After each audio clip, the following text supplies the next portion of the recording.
of light, and we also discussed the refractive index, and we say that refractive index tells us the nature of the medium. तो refractive index आपको obviously क्या बताता है, medium के बारे में information देता है कि मीडियम है वो कंपैरेटिवली डेंसर है या रेयर है। हमने साथ में रिफ्रैक्टिव इंडेक्स की ये डेफिनेशन भी देखी थी कि म्यू जो है वो डायरेक्टली म्यू इक्वल टू होता है c अपॉन v, यानी ये कंपैरेटिवली रेशियो है इस light of speed in vacuum, light of speed in medium. ठीक है, अगर म्यू की वैल्यू म्यू है वो ग्रेटर है, इंक्रीज हो रहा है, तो वो इंडिकेट करेगा डेंसर मीडियम। ठीक है, और अगर म्यू डिक्रीज हो रहा है तो ये डिनोट करेगा rarer medium. Again I am saying that कि आप जब भी रेयर और डेंसर मीडियम की बात करते हो तो आपको कंपैरेटिवली दो मीडियम देते हैं कि एक मीडियम के रेस्पेक्ट में दूसरा कितना है, रेयरर है या डेंसर है। ठीक है, और अपन दो साथ में अपन ने कुछ एब्सोल्यूट रिफ्रैक्टिव इंडेक्स भी देखे थे, जैसे वाटर का 1.33 होता है, ग्लास का 1.5 होता है, बट आपने साथ में रिलेटिव भी देखे थे कि अपन ने वाटर का, आपको देखो यहाँ रिलेटिव दो तरह से है। एग्जांपल देखते हैं अपन रिलेटिव का, जैसे ये ग्लास है, ये आपने ग्लास ले लिया या एक वाटर का कंटेनर ले लिया जो ग्लास का बना हुआ है। अब देखो यहाँ पर लाइट रे है, ये एयर से कहाँ आ रही है, ग्लास में आ रही है, पहले एयर से ग्लास में आई और फिर ग्लास से कहाँ गई है, वाटर में गई है। तो यहाँ देखो फर्स्ट मीडियम क्या हो गया, एयर हो गया, सेकंड मीडियम क्या हो गया, ग्लास। फिर जब नेक्स्ट लाइट रे ट्रेवल करेगी तो सेकंड मीडियम वाटर है, फर्स्ट मीडियम क्या हो गया, ग्लास हो गया। तो आपको हमेशा कंपैरेटिवली स्टडी करनी है रिफ्रैक्टिव इंडेक्स की बात करते हैं जब, और रिफ्रैक्टिव इंडेक्स की डिपेंडेंसी अब चेक करते हैं कि रिफ्रैक्टिव इंडेक्स है वो कौन कौन से पैरामीटर पे डिपेंड करता है।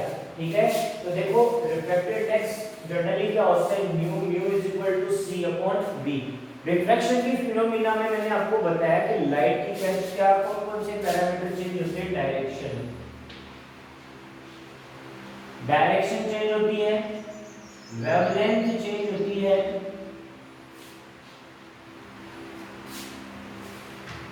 वेवलेंथ चेंज होती है, और उसकी स्पीड चेंज होती है। स्पीड बोल सकते हो आप, वेलोसिटी बोल सकते हो।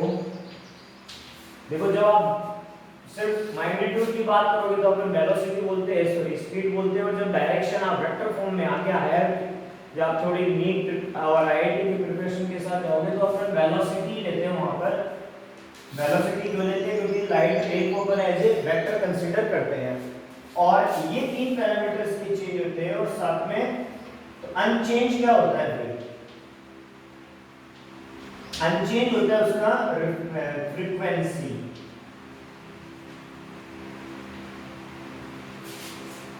अनचेंज क्या रहती है उसकी फ्रीक्वेंसी। लेकिन कुछ बच्चे कहते हैं मेरे को कि सर फ्रीक्वेंसी है वो तो डिपेंड करती है वेवलेंथ पे। फिर देखो फ्रीक्वेंसी का जो फॉर्मूला होता है, फ्रीक्वेंसी इज इक्वल टू होता है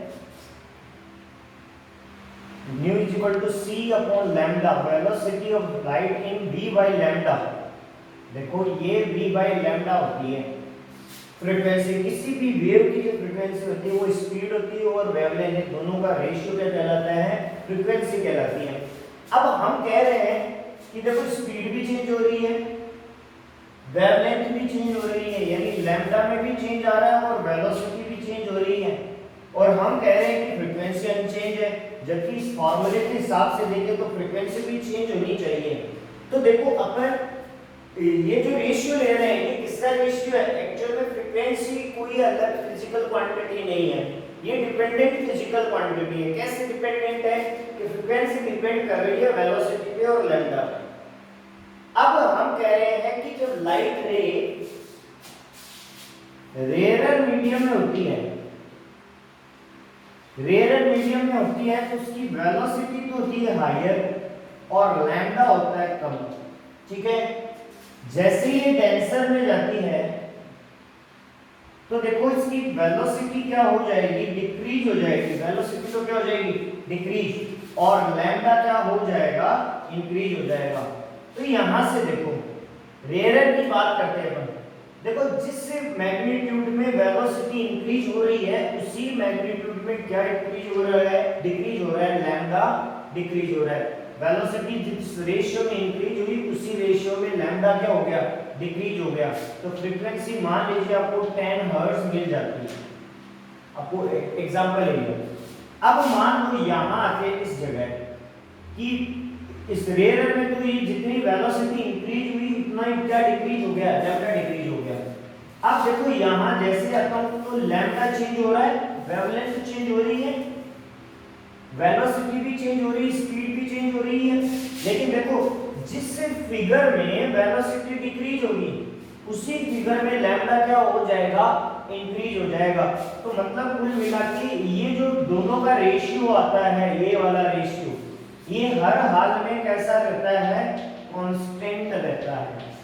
तो आपसे ये क्वेश्चन पूछा जा सकता है कि in the refraction phenomena we से that speed and wavelength of light remains speed and wavelength of light changes, but frequency is the function of velocity and lambda, then why frequency remain constant during refraction phenomena? कि reflection phenomena वो किसका function है, velocity और lambda का function है, और दोनों में रिफ्लेक्शन फिनोमिना में क्या आ रहा है, वेरिएशन आ रहा है। इवन आफ्टर भी क्या हो रहा है, फ्रीक्वेंसी कांस्टेंट रह रही है, ऐसा फिर justify your answer. Then you have to give the answer during reflection phenomena in rare medium the velocity increases in same magnitude, lambda decreases with respect of velocity, and in denser medium if velocity decreases then in same magnitude by decrement of velocity lambda is also increasing, then overall scenario we got ये जो ratio आता है ये हर हाल में कैसा रहता है, constant. So frequency is nothing, this is the ratio, what is this type of ratio, is the ratio of velocity and wavelength of the wave और रे। तो आपको ये मेरे हिसाब से डाउट क्लियर हो जाना चाहिए कि फ्रीक्वेंसी कांस्टेंट क्यों रहती है। Exactly frequency is nothing, this is the pure ratio of velocity and wavelength. तो ये हमारे velocity change, direction, wavelength, speed इस तरह से चेंज होती है और फ्रीक्वेंसी क्या रहती है, कांस्टेंट रहती है। यानी आप क्या कह सकते हो, फ्रीक्वेंसी कांस्टेंट रहती है। कांस्टेंट रहने का मतलब क्या है कि ये जो रेशियो है ये क्या रहता है, कांस्टेंट रहता है। अब यहाँ पर डिपेंडेंसी है कि डिपेंडेंसी इस रिफ्रैक्टिव इंडेक्स की, ये जो रिफ्रैक्टिव इंडेक्स ले रहे हो इस रिफ्रैक्टिव इंडेक्स की भी तीनों पर डिपेंडेंसी अपन बताएंगे कि क्या क्या डिपेंडेंसी होती है, ठीक है। तो अपन देखो ये रेशियो चेक करते हैं अपन। आपके पास v का फॉर्मूला यहाँ से देखिए, v इज इक्वल टू क्या आ गया आपके पास, f into lambda. Okay, now what is the mu, mu is c upon v. Okay, so what is the value of v here? Value of v is frequency into lambda, so frequency into c upon frequency into lambda. Okay, अब देखिए आप ये दो important relation आपके पास आ गए हैं। यहां से तो देखो वेलोसिटी और ये फ्रीक्वेंसी आप कैसे कह रहे हो, कांस्टेंट बोल रहे हो, तो वेलोसिटी क्या आ जाएगी आपके पास, v directly proportional to lambda. Okay, and यहां पर देखिए न्यू और लैम्डा में कैसा रिलेशन आ रहा है, c is speed of light in vacuum, it's also a constant and I am saying that the f is a constant. So what is the relation between mu and lambda, mu and lambda is inversely relation, so refractive index is inversely proportional to the lambda.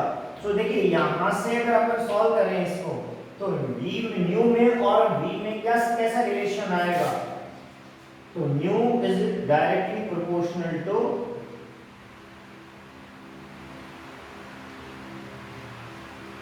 New is directly proportional to lambda is directly proportional to 1 upon v।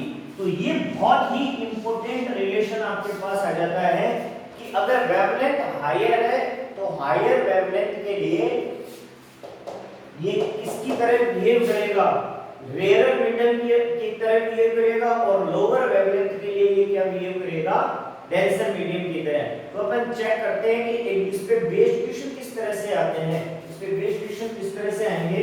देखो ये आपको एक important relation बताया है, अभी मैं dependency में फिर से डिस्कस करूंगा। तो क्या रिलेशन आते हैं, क्या एक दो एग्जांपल लेते हैं। तो पहले रिफ्रैक्टिव इंडेक्स में ये देखा कि रिफ्रैक्टिव इंडेक्स है वो वेवलेंथ की इनवर्सली प्रोपोर्शनल होता है, स्पीड की इनवर्सली प्रोपोर्शनल होता है। तो अपन देखिए डिपेंडेंस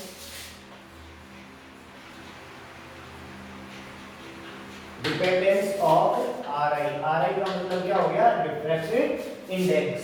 तो फर्स्ट वन क्या क्या डिपेंडेंसी इक्वेशन पुट अप किया जा सकता है, right the dependency of the refractive index या write the factors on which refractive index depends। तो क्या क्या फैक्टर है किन पे डिपेंड करता है refractive index। First one nature of medium. Refractive index किस पे डिपेंड करेगा कि आपने किस तरह का मीडियम लिया है उस पे। जैसे वाटर और ग्लास की अगर हम बात करें तो ग्लास में ये फास्टर होता है, वाटर में स्लोअर होता है। इस वाटर के लिए देखो ग्लास के लिए अपने पास है, आप उस टेबल को रिमेंबर कीजिए, ग्लास के लिए ये अपने पास आया 1.5 और ग्लास के लिए सेम रिफ्रैक्टिव इंडेक्स आ रहा है आपके पास, वो ग्लास के लिए ये आ रहा है और वाटर के लिए ये आ रहा है 1.33। तो आप कंपैरेटिवली देख सकते हो कि ग्लास में है रिफ्रैक्टिव इंडेक्स ज्यादा है यानी स्पीड कम हो जाती है, और वाटर के लिए ये कम आ रहा है यानी स्पीड इंक्रीज हो जाती है। ठीक है, दूसरा है डिपेंड ऑन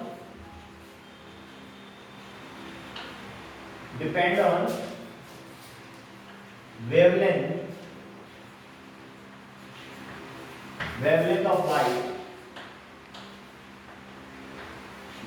ऑफ लाइट रे। इस पे डिपेंड करता है, ये लाइट रे की वेवलेंथ पे डिपेंड करता है। तो nu is directly proportional to 1/लैम्डा, यानी लैम्डा हायर लैम्डा के लिए लैम्डा इंक्रीज करोगे तो उसके लिए रिफ्रैक्टिव इंडेक्स डिक्रीज हो जाएगा, और डिक्रीज रिफ्रैक्टिव इंडेक्स किसको बताएगा, रेयरर मीडियम को बताएगा कि इस वेवलेंथ के लिए ये क्या बन जाएगा, रेयरर मीडियम। और लैम्डा अगर डिक्रीज हो रहा है तो म्यू क्या हो जाएगा, इंक्रीज, और इंक्रीज जो म्यू है वो किसको बताता है, डेंसर मीडियम को बताता है। ठीक है, तो ये डिपेंडेंसी आगे मैं आपको एग्जांपल दूंगा। जैसे आपको कहे कि ये लाइट रेज है, आपके पास एक पूरा स्पेक्ट्रम आता है GX UV,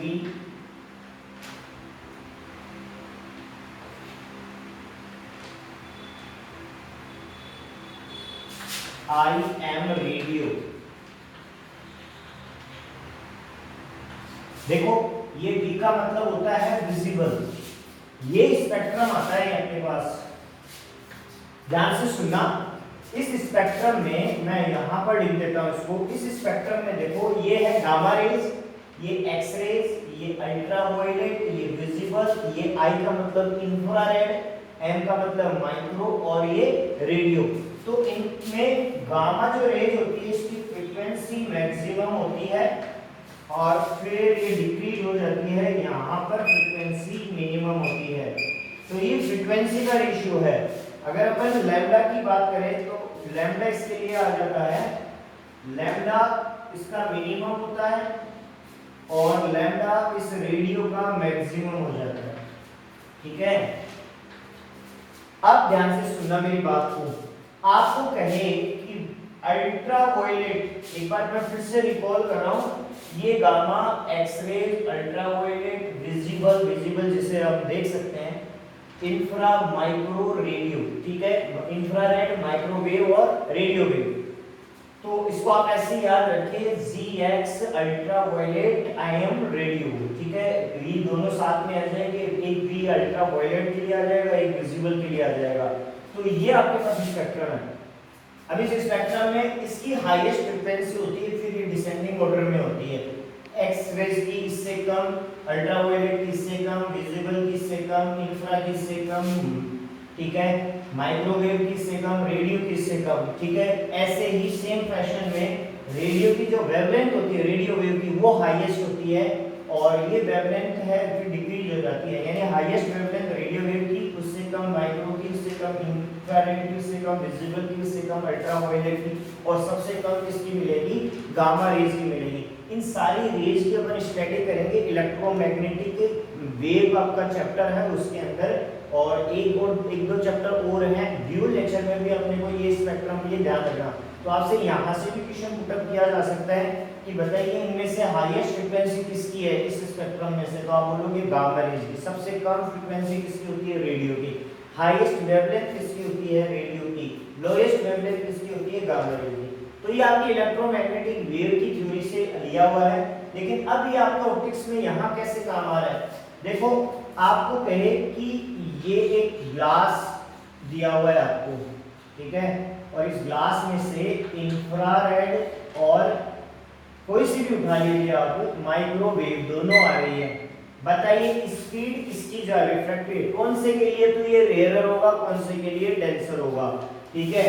तो देखो इंफ्रा और माइक्रो आ रही है, इन दोनों की अगर कंपैरेटिवली स्टडी करें तो देखो लैम्डा किसका ज्यादा है, लैम्डा यहाँ पर माइक्रो का ज्यादा है। तो m lambda m is greater than क्या है, देखो आप माइक्रो ज्यादा है इंफ्रा के कंपैरिजन में लैम्डा इंफ्रा।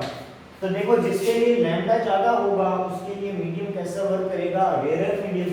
तो लैम्डा किसका ज्यादा है, माइक्रो का, यानी लैम्डा माइक्रो के लिए ये वर्क करेगा एज ए रेयरर मीडियम, ठीक है, और लैम्डा इंफ्रा के लिए ये वर्क करेगा एज ए डेंसर मीडियम, ठीक है। इसका फायदा अभी बताएंगे आपको कि ये रेयरर मीडियम में फिर स्पीड क्या होगी, ज्यादा होगी, और डेंसर में स्पीड क्या होगी, इसकी कम होगी। यानी आपसे क्वेश्चन क्या आएगा कि इस ग्लास में इंफ्रा और माइक्रो दोनों रेज आपने एक साथ डाली, इंसिडेंट हुई, बताइए कौन सी रे पहले निकलेगी, which ray will emerge exit from the slab firstly, कौन सी रे। तो आपको चेक करना है, you have to check first one, आपके पास फार्मूला क्या है, mu is directly proportional to 1 upon lambda. अब लैम्डा इंक्रीज हो रहा है तो म्यू क्या होगा, डिक्रीज होगा, और डिक्रीज रिफ्रैक्टिव इंडेक्स बताता है रेयरर मीडियम को। लैम्डा डिक्रीज हो रहा है तो म्यू क्या होगा, इंक्रीज होगा, देख सकते हो आप, और म्यू इंक्रीज होगा तो ये किसे बताएगा, डेंसर मीडियम को। ओके, ये आपके पास स्पेक्ट्रम है जिसके अंदर ये फ्रीक्वेंसी तो ऐसे बढ़ती है और लैम्डा फ्रीक्वेंसी ऐसे डिक्रीज होती है और लैम्डा ऐसे डिक्रीज होता है। तो इनमें आप रेडियो ये डिसेंडिंग ऑर्डर है। अपन इंफ्रा और माइक्रो का एग्जांपल लेते हैं। तो इंफ्रा और माइक्रो में चेक करो आप कि इसकी वेवलेंथ इससे ज्यादा है, ठीक है, यानी lambda micro is greater then lambda, क्या हो गया, इंफ्रा हो गया। इस केस में बताइए कि इंफ्रा और माइक्रो में से, तो आप देखो कि लैम्डा किसके लिए इंक्रीज हो रहा है, माइक्रो के लिए, तो माइक्रो के लिए लैम्डा इंक्रीज हो रहा है तो ये क्या बनेगा, रेयरर मीडियम बनेगा, और इसके लिए क्या बन जाएगा, डेंसर। और अगर लैम्डा इंक्रीज हो रहा है तो ऑब्वियसली क्या इंक्रीज हो रही है, इस मीडियम में वेलोसिटी क्यों इंक्रीज हो रही है, क्योंकि म्यू और इसमें कैसा रिलेशन आ रहा है, 1 अपॉन लैम्डा का, ठीक है। तो ओ डिपेंडेंसी देखते हैं अपन। तो लैम्डा इंक्रीज होने पर स्पीड भी क्या होगी, इंक्रीज होगी मीडियम में, और लैम्डा डिक्रीज होने पर स्पीड भी क्या होगी, डिक्रीज होगी। तो थर्ड डिपेंडेंसी देखते हैं अपन, स्पीड ऑफ द लाइट। तो देखो v और लैम्डा में कैसा रिलेशन है, म्यू और v में, तो mu is indirectly proportional to v, और देखो ये म्यू आपके पास एक रिलेशन हो रहा है 1 अपॉन लैम्डा, तो इन दोनों से क्या कंक्लूड करते हो कि v डायरेक्टली प्रोपोर्शनल टू क्या हो गया, लैम्डा हो गया, कि जिसका लैम्डा ज्यादा होगा उसकी मीडियम की बात कर रहा हूँ, मीडियम में स्पीड भी क्या होगी, ज्यादा होगी, ठीक है। तो ये आपको रिलेशन यहाँ पर मिल जाता है, ठीक है। और चलो ये इतना रिलेशन आपको ध्यान में रखना है कि लैम्डा इंक्रीज होने पर क्या हो जाएगी, वेलोसिटी भी क्या हो जाएगी, इंक्रीज हो जाएगी, क्योंकि म्यू है वो इनडायरेक्टली प्रोपोर्शनल है v के। तो ये 3 डिपेंडेंसी है, ये आपको ध्यान रखनी है कि हमने मीडियम कैसा लिया है, ठीक है, डायरेक्शन इंसिडेंट जो रे है उसकी वेवलेंथ क्या है, उसकी स्पीड क्या है, इनके ऊपर क्या करता है, रिफ्रैक्टिव इंडेक्स डिपेंड करता है, ठीक है।